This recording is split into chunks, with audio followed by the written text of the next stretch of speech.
तिलकियारा सुरंग से निकाले गए श्रमवीरों से प्रधानमंत्री ने की फोन पर बात। बचाव अभियान में लगी सभी एजेंसियों के जज्बे को किया सलाम। उत्तराखंड सीएम धामी ने अभियान को बताया चुनौतीपूर्ण और कठिन। चिन्यालीसौड़ अस्पताल में भर्ती श्रमिकों से मिले मुख्यमंत्री धामी। सुरंग में फंसे श्रमिकों ने बताई आप बीती, कहा सरकार की कोशिशों ने हर वक्त बढ़ाया हौसला।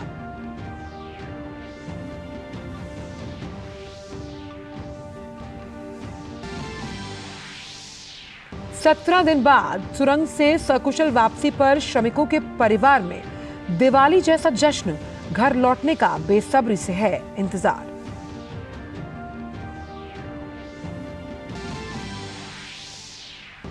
पश्चिम बंगाल में आज चढ़ेगा सियासी पारा। बीजेपी नेता और केंद्र में मंत्री अमित शाह करेंगे कोलकाता में प्रतिवाद सभा। हमास ने संघर्ष विराम के 5वें दिन 12 बंधकों को किया रिहा, तो इजराइल ने भी छोड़े 30 फिलिस्तीनी कैदी। फिलिस्तीनी दूत ने की स्थायी संघर्ष विराम की वकालत। नमस्कार, आप देख रहे हैं डीडी न्यूज। मैं हूं आंचल गुलाटी गुंबर। जानते हैं इन सभी खबरों को विस्तार के साथ। उत्तरकाशी में निर्माणाधीन सुरंग का हिस्सा क्या रहा, पूरी 41 जिंदगियां और उनके साथ उनके घर वाले और देश भर की सांसें अटक गईं। लेकिन वो कहते हैं ना कि जब हौसला बुलंद हो तो पहाड़ भी छोटे लगते हैं। कुल 17 दिन तक हमारे श्रमवीर सुरंग के भीतर रहे। इस दौरान देश के प्रधानमंत्री नरेंद्र मोदी और उत्तराखंड के मुख्यमंत्री पुष्कर सिंह धामी लगातार इस बात की निगरानी करते रहे कि कैसे भी हो सभी को सुरक्षित बाहर लाना है। और आखिरकार दिन रात की कड़ी मशक्कत के बाद 17वें दिन हमारे श्रमवीर हमारे सामने मुस्कुराते हुए खड़े नजर आए। आइए आपको सीधे ले चलते हैं उत्तराखंड के मुख्यमंत्री पुष्कर सिंह धामी के पास। एक माता पिता की तरह, जैसे माता पिता अपने बच्चे की चिंता करते हैं, उस प्रकार की उन्होंने चिंता की है। आज हम सौभाग्यशाली हैं कि हमको नरेंद्र मोदी जी जैसा नेतृत्व मिला है, जिनके नेतृत्व में हर एक देशवासी सुरक्षित है।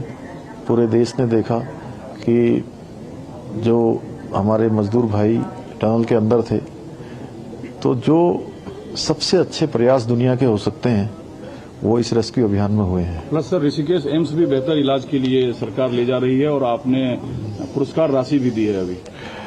देखिए, ऐसा है कि वो तो पुरस्कार राशि नहीं है, प्रोत्साहन है कि सब लोगों का, चूंकि इतने बहादुरी से उन्होंने काम किया है और इतने दिनों तक, 16 दिनों तक, 17 दिनों तक लगातार टनल के अंदर रहे हैं और पूरी हिम्मत उन्होंने बांधी रखी और उन्होंने हमारे लोगों की भी, जो बाहर थे, उनकी भी हिम्मत बढ़ाने का काम किया है।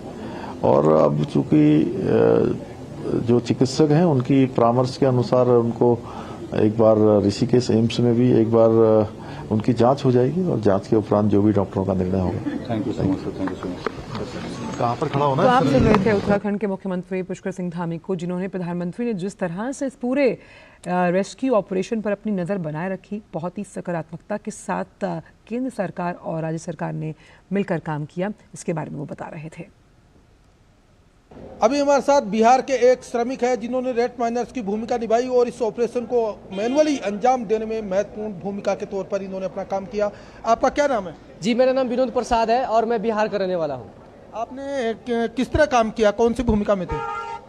मैंने ऑगर मशीन के साथ भी काम किया और रेड माइनिंग्स का भी काम किया, जो 12 मीटर लगभग हाथ से मिट्टी निकाल के और पाइप को पुश किया गया, उसमें भी मैंने काम किया अंदर में। किस तरह आप काम करते थे वहाँ अंदर हम जाते थे एक ट्रॉली लेके और उधर से मिट्टी को ट्रॉली में भरते थे और फिर रस्सी के सहारे ट्रॉली को खींच लिया जाता था और फिर मिट्टी बाहर डाल के फिर ट्रॉली को हम लोग उधर अंदर खींच लेते थे। और जब पुश होता था तो कभी कभी 32 के सरिया काफ़ी आ जाते थे, तो अब हम लोग कटिंग सेट ले जाके उस 32 के सरिया को काट के हटाते थे और फिर उसको रेट माइनिंग करते थे, हाथ से मिट्टी को निकालते थे। एक घंटे में कितना काम कर लेते थे? एक घंटे में लगभग वही 700-600 mm आगे तक पुश हो पाता था पाइप। तो आपको कितना ये चैलेंज लगा, इसमें चुनौती कितनी आ रही थी? चुनौती तो बहुत ही सर, लेकिन 41 आदमी का जान बचाना था और हमारा ट्रांसलेट कंपनी के जो भी बंदे थे सब ने मेहनत किया और हमने भी मेहनत किया। बहुत मुश्किल हो रहा था सर, उसमें दम घुट जा रहा था। कितने बजे तक आप लोगों ने वो मजदूरों तक आप पहुंच गए थे? और वही लगभग 7 बजे तक हम लोग मजदूरों के पास पहुंच गए थे, 7 साढ़े 7 बजे के आसपास। जो 49 मीटर के बाद जो आपको 6 मीटर जाना था, उसमें किस तरह के हार्ड स्टोन थे, या सीमेंट कंक्रीट था, या आयरन था, क्या था? उसमें सर एक बार तो वो 32 का सरिया आ गया। 32 का सरिया काटने के बाद जब उसको क्लियर किया गया तो थोड़ा सा आगे बढ़ा, 1 मीटर या आधा मीटर के आसपास, तब तक एक बड़ा सा कंक्रीट आ गया। फिर ब्रेकर ले जाके उस कंक्रीट को तोड़ा गया और उसमें एक सरिया था, उस सरिया को काट के निकाला गया, तब फिर जाके काम आगे बढ़ा। कुल कितने घंटों में आपने इस ऑपरेशन को अंजाम दिया और कितने लोग इसमें शामिल थे? सर ये ऑपरेशन लगभग 24 घंटा कंटिन्यू चला। ये कल से ही चल रहा है काम, कल सुबह से। अभी 24 घंटे से भी ज़्यादा हो गया और हमारा टीम में लगभग 8-10 आदमी थे, सभी बंदे ने काम किया।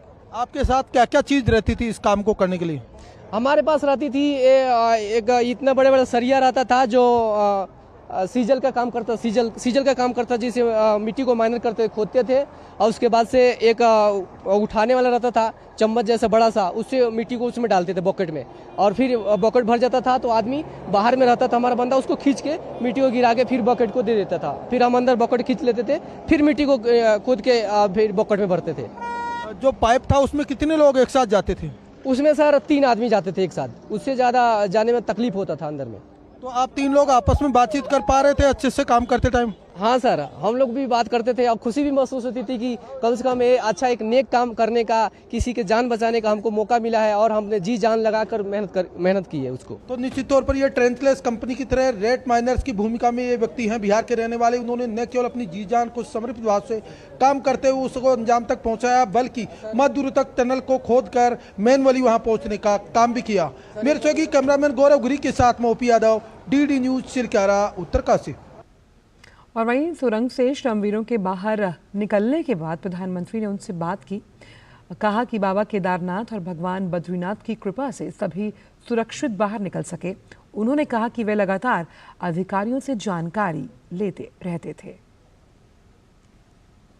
सबसे पहले तो मैं सभी आपके और आपके सभी साथियों को बधाई देता हूं। एक सुखरूप हम इतने संकट के बाद भी निकल पाए और मेरे लिए तो बहुत ही खुशी की बात है।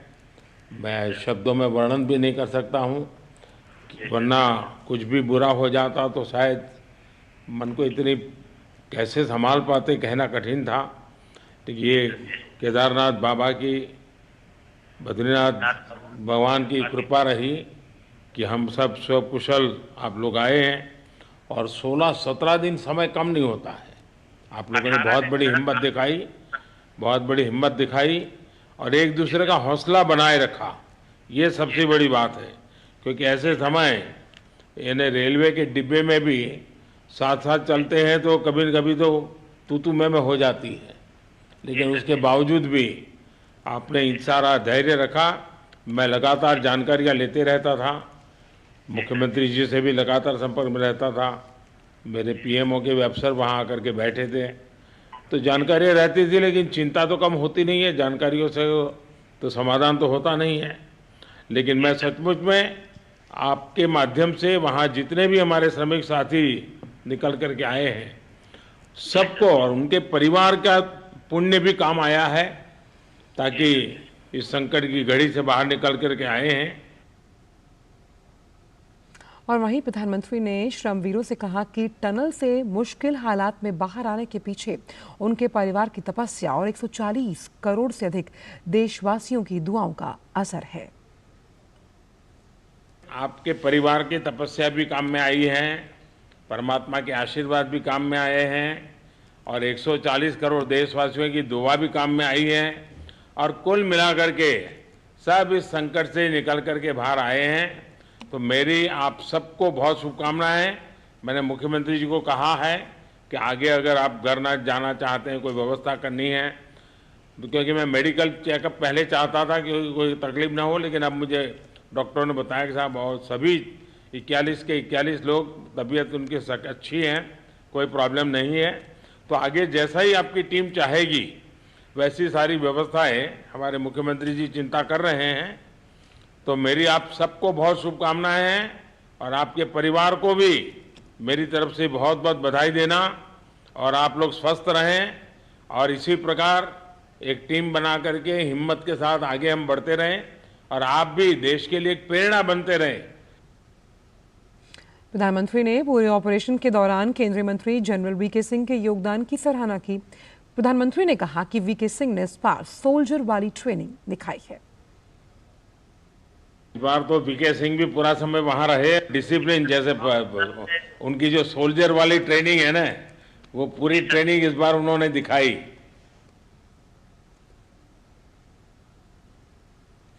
और चिन्यालीसौड़ अस्पताल में भर्ती श्रमिकों से आज मुख्यमंत्री धामी मिलने पहुंचे और उनके स्वास्थ्य के बारे में जानकारी ली।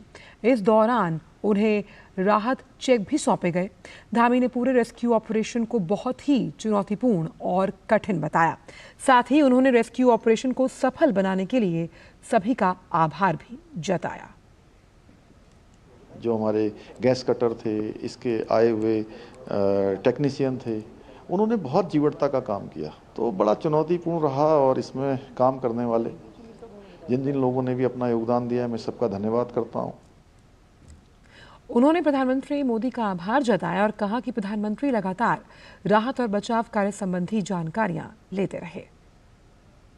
हमारे प्रधानमंत्री जी का, जिन्होंने मैंने कभी ऐसा सुना नहीं कि किसी प्रधानमंत्री जी ने किसी रेस्क्यू अभियान की एक दिन भी नागा किया हो, और एक से एक बारीकियों का उन्होंने जो है सूक्ष्म से सूक्ष्म जानकारी लेने के बाद उस पर कैसे काम किया जा सकता है, कैसे हम सबका प्रोत्साहन किया जा सकता है, पूरे लगे हुए जो विशेषज्ञ थे उनको किस प्रकार से प्रोत्साहित करना है, सारी चीज़ें उन्होंने हमको लगातार मार्गदर्शन किया। उसके कारण से हम इस कठिन अभियान को जो है सफल बनाए। बाबा बौखनाथ की भी बड़ी कृपा रही, उनकी कृपा से ये अभियान सफल हो पाया। और सभी 41 मजदूर अभी चिन्यालीसौड़ अस्पताल में हैं, जहां उनकी देखभाल की जा रही है। इन सबके बीच कुछ श्रमिकों ने अपनी आप बीती सुनाई। विश्वजीत कुमार वर्मा ने कहा, जब मलबा गिरा तो उन्हें पता चल गया कि वो अब फंस गए हैं। ऊपर से गिरा तो हम लोग को थोड़ा महसूस हुआ कि अब निकलने का प्रयास तो हम लोग का तो बंद हो गया, लेकिन धीरे धीरे हमारी नवजुगा इंजीनियरिंग लिमिटेड कंपनी जो है सो हमारी प्रयास में लगे रहे। हर जगह से व्यवस्था की गई, ऑक्सीजन की व्यवस्था, खाना पीने की व्यवस्था, और बाहर से मशीन जो आई, बाहर से मंगाए गए, देश से विदेश से अपना मशीन मंगाए गए। इंडिया से भी मशीन कुछ आए, ऑस्ट्रेलिया से भी कुछ आए, और इंडिया IDRF वाले आए, SDRF वाले आए। वो लोग सब हमारे देशवासियों, भारतवासियों, पूरा हम लोग को प्रयास में निकालने की कोशिश किया। और मुख्यमंत्री हमारा उत्तराखंड का जो है वो हमारे प्रयास में लगे रहे हम लोग को निकालने के लिए। और हमारे झारखंड के भी चीफ मिनिस्टर भी आए, और इधर प्रधानमंत्री, सब हर व्यवस्था की गई। और इन सभी श्रमिकों को ऋषिकेश एम्स ले जाया जाएगा ताकि उनकी सघन जो चिकित्सा से जुड़ी तमाम सुविधाएं हैं वो उन्हें दी जाए, उनकी सघन जांच की जाए। और इसी कड़ी में आपको सुनवाते हैं एक और श्रमिक सुबोध कुमार वर्मा की भी आप बीती। वो 17 दिन तक सुरंग में रहे, कैसा रहा वो पूरा वक्त, आइए सुनते हैं। मैं स्वस्थ हूँ, कोई दिक्कत नहीं है। मेरा फोटो पास में ही है, मैं बिल्कुल सही हूँ। आप लोग से दुआ है, आपकी मेहनत है, केंद्र सरकार, राज्य सरकार की, जिससे मैं निकल पाया आज आप लोग के सामने हूँ। नहीं तो अंदर क्या होती है तो मैं ही जानता था, और वहाँ जो कैविटी होती थी उससे हमारे 2 दिन जरा प्रॉब्लम तो हुई, बाकी बात कोई दिक्कत नहीं है सर, मैं बिल्कुल ठीक हूँ। तो सिलक्यारा में राहत और बचाव कार्य में NDRF की अहम भूमिका रही है। NDRF के DIG मोहसिन शाहिदी से हमारे संवाददाता OP यादव ने खास बात की, आइए सुनते हैं। उत्तराखंड के उत्तरकाशी जिले के सिलक्यारा टनल में फंसे मजदूरों के आपदा राहत और प्रबंधन कार्य में महत्वपूर्ण भूमिका NDRF की रही। और अभी हमारे साथ NDRF के DIG मोहसिन मौजूदा, ये बात करते हैं सर, अगर इस ऑपरेशन की सार्थकता की बात करें तो NDRF का रोल बहुत ज़्यादा रहा। पहले दिन से लेकर अंतिम समय तक उनको एम्बुलेंस में बैठाने तक इनकी सार्थक भूमिका रही। आप किस तरह देखते हैं इस चुनौतीपूर्ण कार्य को सफलतापूर्वक पूरा करना? देखिए, मैं कहूँगा कि ये एक बेहतरीन टीम इंडिया का एक प्रेजेंटेशन था, जिसमें सभी एजेंसीज़ ने मिल करके काम किया। PMO से लेकर के ministry of home affairs, state administration Uttarakhand, army, BRO, NHIDCL और बहुत सारे जो एजेंसीज थे उन सब ने मिल करके काम किया। और ये लास्ट जो इसमें एक एक्शन था जिसमें जॉइंट ऑपरेशन NDRF और SDRF द्वारा किया गया, जिसमें पाइप्स में प्रवेश करके दूसरे छोर पर जो तकरीबन 60 मीटर दूर था उसमें से जो ट्रैप्ड वर्कर्स थे उनको सुरक्षित वापस लाया गया। तो ये जो एक प्लेटफॉर्म था वो NHIDCL में मैं कहूँगा कि बहुत अच्छा काम किया और इस सुरंग बनाने में काफ़ी मेहनत की। बड़ी डिफ़िकल्ट सिचुएशन थी, कई बार लैटिस वायर्स वगैरह उसमें एंटेंगल्ड हुए थे, उनको काटना पड़ता था। ये सब प्रॉब्लम्स को ओवरकम करते हुए एक बेहतरीन प्लेटफॉर्म बनाया उन्होंने, जिसके वजह से ये लास्ट पार्ट ऑपरेशन का सक्सेसफुली कंप्लीट हो पाया। अगर बात करें NDRF को इस तरह के कामों में कितनी ट्रेनिंग रहती है और ये जो रेस्क्यू ऑपरेशन कितना चुनौतीपूर्ण था? देखिए, जो कन्फाइंड स्पेस है उसमें हमेशा एक डिफ़िकल्ट सिचुएशन होती है, क्योंकि अंदर जाना आपके और उसमें से मूव करना सेफली, आपको अननोन प्लेस है, पता नहीं है आपके कि दूसरे छोर पर क्या चीज़ें हैं। तो अभी वर्कर्स जो थे उनको बेसिकली सेफली टनल के अंदर लाना, पाइप के अंदर लाना और इंश्योर करना कि उनको कोई चोट ना आए। उनको हमने नी पैड्स, आपके एल्बो पैड्स बनाया और उनको सुरक्षित जो है वो जो ट्रॉलीज थी, इम्प्रोवाइज ट्रॉलीज, उसके ऊपर रखा गया और सुरक्षित वापस लाया गया। सर, अगर बात करें जो आज अंतिम दिन था जब इनको रेस्क्यू करना था, तो किस तरह आप लोगों ने इस काम को अंजाम दिया? जो पाइप था उसके अंदर NDRF की टीम किस तरह इन लोगों को स्ट्रेचर से लाई और कैसे उनको प्रशिक्षित किया, किस तरह समझाया? देखिए, इसमें एक जॉइंट ऑपरेशंस था। मैं कह रहा हूँ कि इसमें NDRF और SDRF दोनों के रेस्क्यूअर्स मौजूद थे और एक समन्वय के साथ प्लानिंग की गई। एक ट्रेनिंग, एक प्रोग्राम बनाया गया कि किस तरह से एक्शंस करेंगे अलग अलग सिचुएशंस में। उसके तहत प्रवेश किया गया और वहाँ पर सुरक्षित करते हुए वर्कर्स को इंश्योर किया गया कि वो डेब्रिस में जो है वो कहीं फंसे नहीं और डेब्रिस कभी हिले नहीं, उनको दोबारा एक्टिवेट ना हो, क्योंकि वहाँ पर भी लगातार वो डेब्रिस का जो है मूवमेंट हो रहा था। तो एक चुनौतीपूर्ण वो सिचुएशन थी जिसको बड़े सावधानी से टैकल किया गया और रोप रेस्क्यू और लैडर्स का उपयोग करते हुए जो हमने एक इम्प्रोवाइज स्ट्रेचर बनाया था, व्हील स्ट्रेचर, उसका भी उपयोग किया गया और इस तरह से सुरक्षित लाए गए सभी। तो ये थे NDRF के DIG और कमांडेंट से लेकर निचले स्तर के अधिकारी और NDRF के कर्मचारी, जिनका साफ तौर पर मानना है कि उन्होंने राष्ट्र सेवा के लिए काम करते हुए न केवल इस अभियान को अंतिम अंजाम तक पहुंचाया बल्कि मजदूरों को सकुशल बाहर निकालने का महत्वपूर्ण काम भी किया। मेरे सहयोगी कैमरामैन गौरव गिरी के साथ मोपी यादव, DD न्यूज, सिलक्यारा, उत्तरकाशी। तो उत्तराखंड के सिलक्यारा सुरंग में बचाव अभियान में अहम भूमिका निभाने वाले NHIDCL के GM दीपक पाटिल से बात की है हमारे संवाददाता OP यादव ने। 17 दिन से फंसे श्रमिकों को बाहर निकालने में अहम भूमिका निभाने वाले दीपक पाटिल कर्नल हमारे साथ मौजूद है। इनकी इस रेस्क्यू ऑपरेशन में बहुत बड़ी भूमिका है और ये NHIDCL के महाप्रबंधक भी आइए बात करते हैं। सर, जिस तरह से ऑपरेशन अपने अंजाम तक पहुंचा, आपने जिस तरह आर्मी में एक्शन मोड पे काम करते हैं उसी तरह दिन रात लगे रहे और ये अंजाम तक पहुंचा और सफल रहा और सभी मजदूर सकुशल बाहर निकले, आप क्या कहेंगे? डिफ़िकल्ट ऑपरेशन था, यस, बट यहाँ पे बहुत लोगों का सहयोग रहा है, सिर्फ मेरे अकेले का नहीं रहा है। यस, मैं अंदर फेस के ऊपर जो है हमारे डायरेक्टर ANDF साहब के साथ में लगा हुआ था और हम 24 घंटे की साइकिल में काम कर रहे थे। कभी कभी मैं आई थिंक 26 घंटे भी कंटिन्यूसली जागा हूँ और 3-3, 4-4, 5-5 घंटे सोया हूँ। मेरे ख्याल से कल ही मैं शायद थोड़ा सा ज़्यादा नींद ले पाया हूँ। लगभग रात को 2:30-3 के बाद से लेके लगभग 7:30-8 बजे तक। अदरवाइज मैं सुबह 6-7 बजे तक यहीं पे रहा हूँ एंड मुझे बड़ा दुख होता था कि जब वो सूरज की रोशनी निकल जाती थी, मैं कहता था अभी मैं शायद ठीक से नींद ना ले पाऊँ। सर, आपको इस ऑपरेशन में सबसे बड़ा चैलेंज कौन से वक्त लगा और सबसे बड़ी चुनौती कब लगी कि यह बड़ा चुनौतीपूर्ण है लेकिन मैं आर्मी का ऑफिसर हूँ, इसको फाइट कर दूंगा? मुझे तब लगा जबकि ऑगर फंस गया था और उसका ड्रिल बिट एंटेंगल हो गया था 4 पोल्स के अंदर और 32 mm के सरियों के अंदर। तब हमें थोड़ी देर के लिए लगा था कि यार अब क्या हो सकता है, अब ये बहुत लंबा चलेगा, क्योंकि हम बिल्कुल पास थे, लगभग 8 से 10-12 मीटर दूर थे।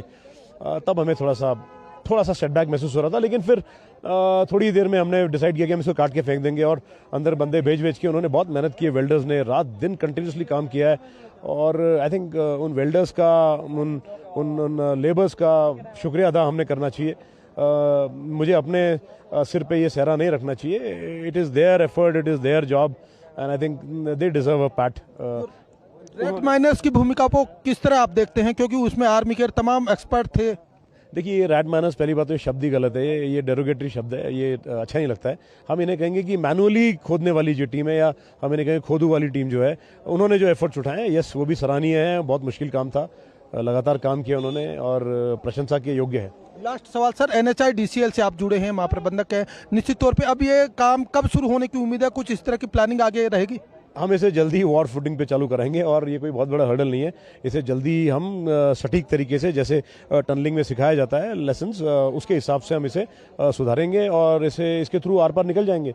और हमें ब्रेक थ्रू के लिए हार्डली 485 मीटर बचा हुआ है और वो हम सोचते हैं कि शायद 5 से 6 महीने में आर पार निकलने की कोशिश करेंगे। यस, तो ये थे NHIDCL कंपनी के महाप्रबंधक कर्नल दीपक पाटिल, जिनका मानना है कि इस ऑपरेशन को पूरा करने में न केवल उनका अकेले का बल्कि सभी का समानांतर योगदान रहा।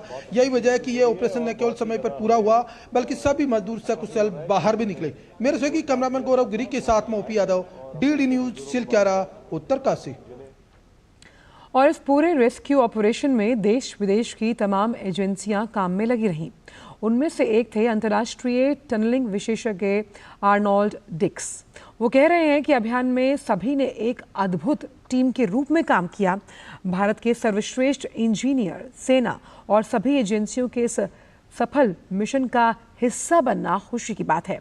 डिक्स भूमिगत और परिवहन बुनियादी ढांचे में विशेषज्ञ हैं।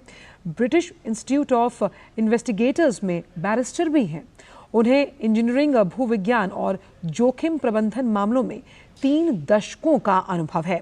साल 2022 में उन्हें अमेरिका के नेशनल फायर प्रोटेक्शन एसोसिएशन द्वारा समिति सेवा पुरस्कार से भी सम्मानित किया गया था।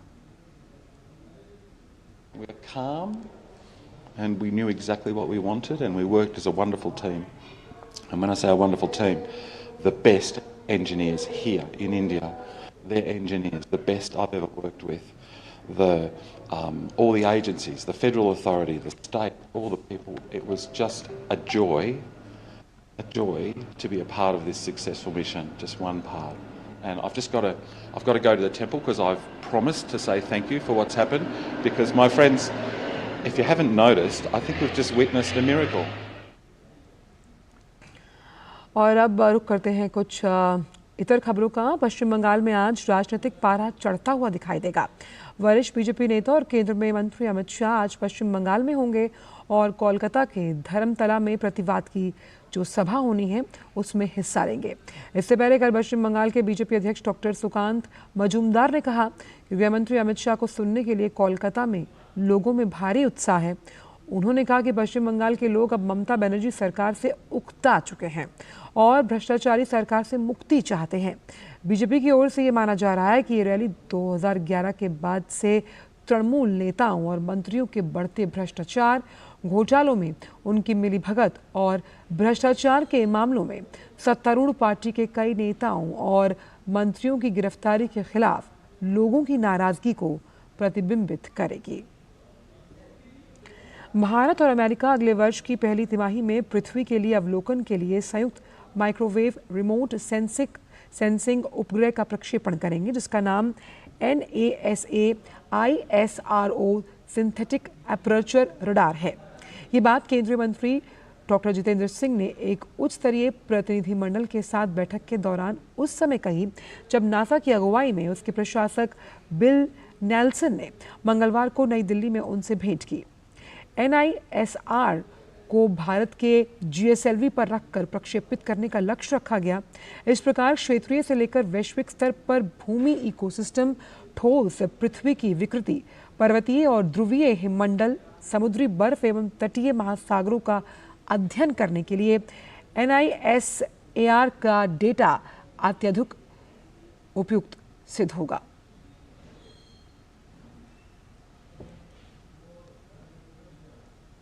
और फिलहाल समाचारों में इतना ही। दीजिए इजाजत। नमस्कार।